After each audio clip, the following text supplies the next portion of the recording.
Good morning mga kalinis!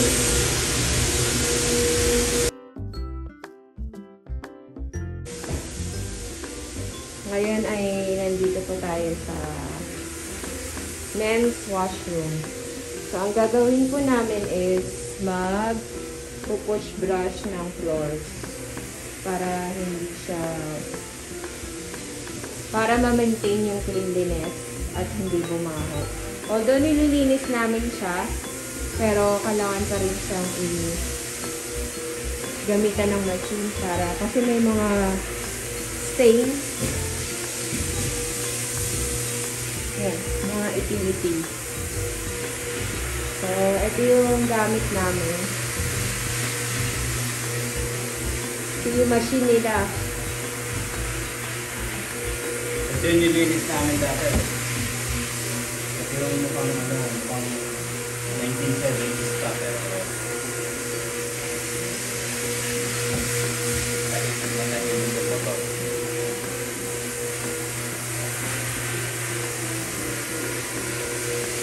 Mga ilang taon yung machine nila?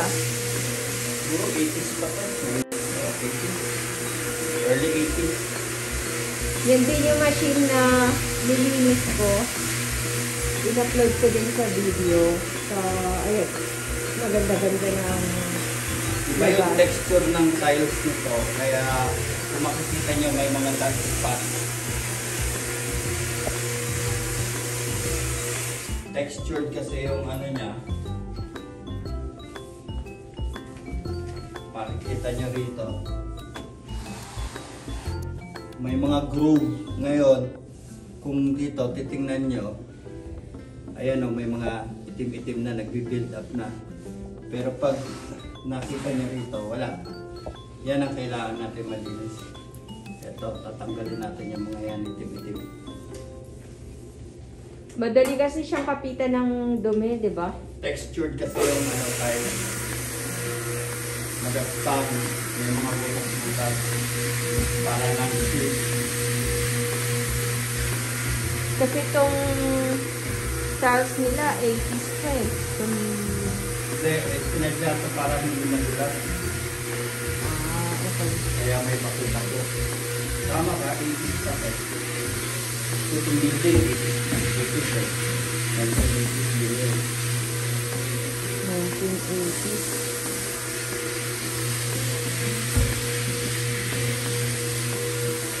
Ilang taon na ho ba kayo nun? Kung 80s pa. Ako naglalaro pa.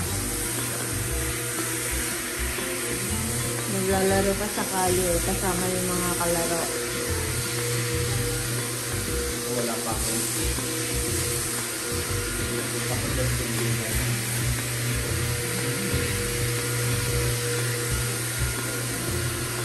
Nakukuha naman siya ng machine.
Iba talaga pag ang materyales ng araw no, kesa ngayon.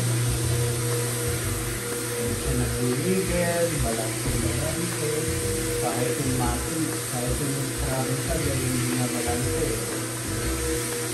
Di ba yung kay ano, Hindi siya nanginginig. Hindi yung siya pula, nanginginig. nag-ano siya, nag-illegal, no?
Eto,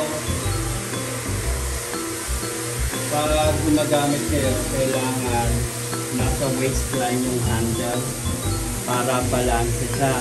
Pag tinulak mo pababa to, pupunta ng kaliwa. Pag inangat mo siya, pupunta ng kanan. So, ganun siya. Tapos, para wala kang makaligtaan na makaligtaan na space na ma-strap, gagawin mo sa kanya, ganyan lang, overlapping lagi. May marka naman dyan, so makikita mo yung marka kung nasaan ka huling dumaan. Mo-overlap ko lagi siya para lahat ng size naka-cover. Tapos, kung nagawa mo ng horizontal, para pantay siya, gawin mo rin siyang vertical. Anong ibig sabihin ng sinasabi ko? Ito, left and right. Diba? Medyo pinilitan ko ng konti kasi pangalawa na to. So, this time naman, up and down. Up and down ito sa'yo.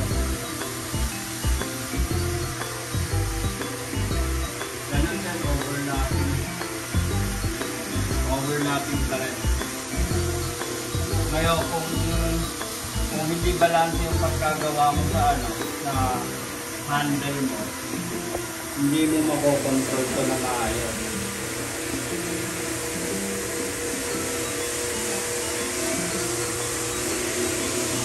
Or depende rin ba sa machine? So, para ipakita sa inyo na wala siyang dark spots, eto stains na yan, hindi na matatanggal yung kalawang sa tiles. Kung makita nyo, pantay yan. Wala siyang dark spots. Kung eto, makikita mo, eto kasi heavy heavy traffic to itong area na to. So, dodoblehin natin yan. Para bababad natin dyan para maging katulad siya nito.